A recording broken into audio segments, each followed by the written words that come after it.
kendisi. Aşkımız şimdiden aşkların efendisi.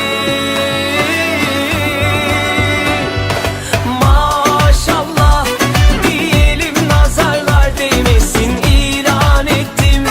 Bu kalbin sahibi de sensin. Maşallah diyelim, nazarlar değmesin. Bugünü yaşa, yarını hayal et, çünkü hep benimlesin.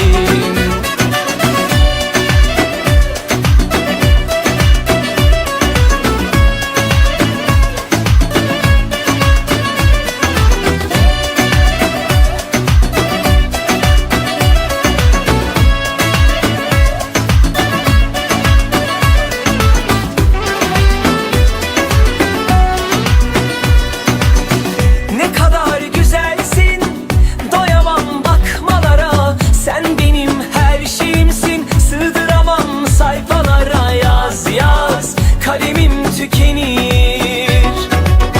Ne kadar narinsin, kıyamam dokunmaya. Ne güzel gözlerin var, güneşte çalar elaya. Bak bak, nefesim tükenir. Hayal değil bu, hayatın ta kendisi. Aşkımız şimdiden aşkların efendisi.